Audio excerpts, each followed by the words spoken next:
Wire found at Arhanpur spot indicating Naxals were waiting to trigger blast when vehicle passed. Survivors and eyewitness accounts say after the blast there was firing from other side of the road.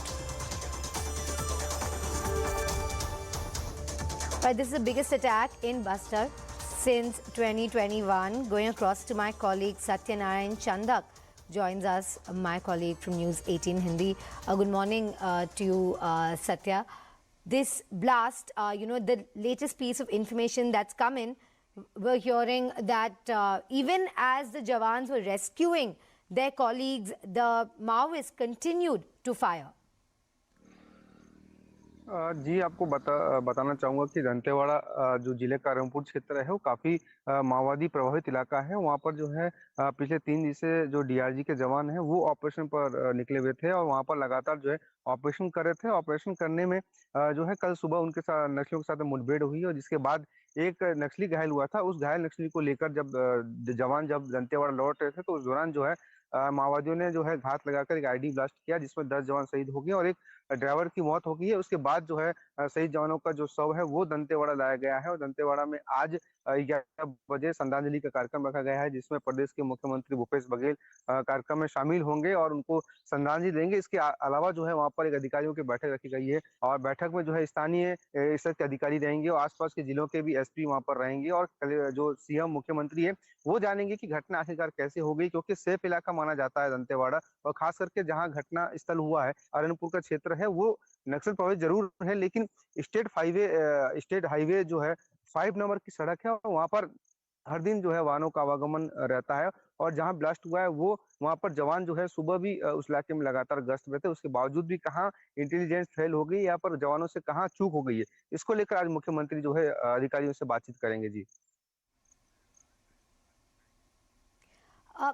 ये जो Maoist activities हैं ये area में central और state government ने बोला था कि ये कम हो रही हैं, पर ये जो अब ब्लास्ट हुआ है 2021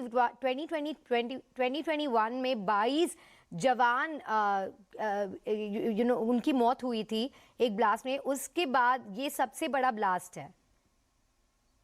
जी आपको बता दूं कि हाँ तमाम प्रकार के दावे जरूर करते हैं सेंट्रल गवर्नमेंट हो चाहे स्टेट गवर्नमेंट हो कि यहाँ पर माओवादियों की कमी हुई है। सच बात यह है कि यहाँ पर लगातार कैंप खुले हैं और सड़कों का निर्माण हुआ है जिसके चलते माओवादियों का दायरा सीमित जरूर हुआ है, लेकिन माओवादियों की संख्या कम नहीं हुई है।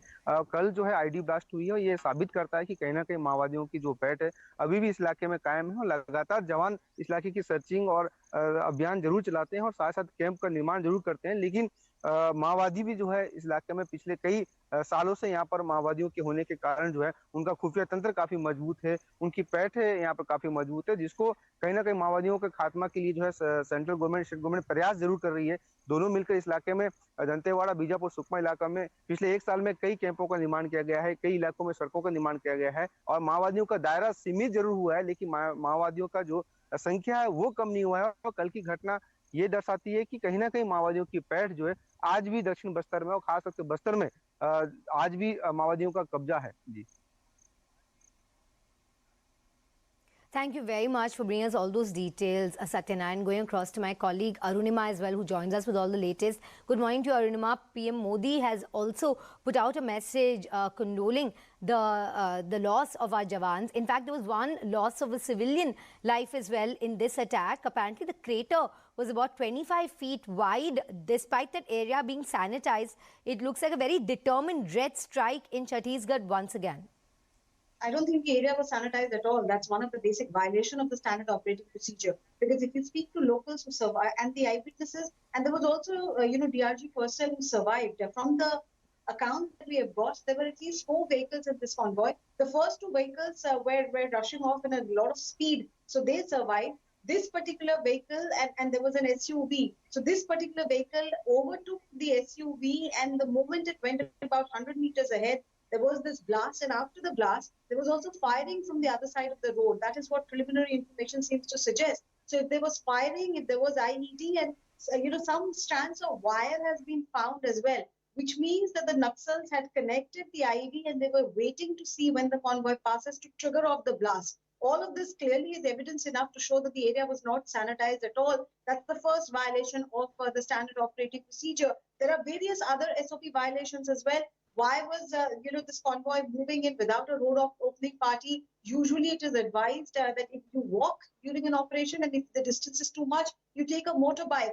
Instead, this DRG group decided to hire vehicles. When you rent out a vehicle, when your driver is a local as well, the chances, the risks are higher that the word would spread to Maoists, because Maoists are residents of the same villages. They are daily rubbing shoulder with the civilian population there. So there's always a risk. So then why was a civilian vehicle rented out?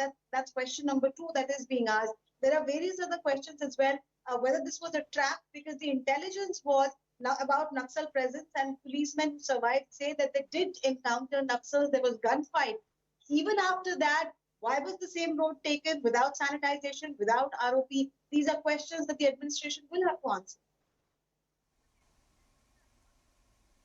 Thank you, Arunima. That's my colleague Arunima bringing us the most important questions arising at this point in time. Let's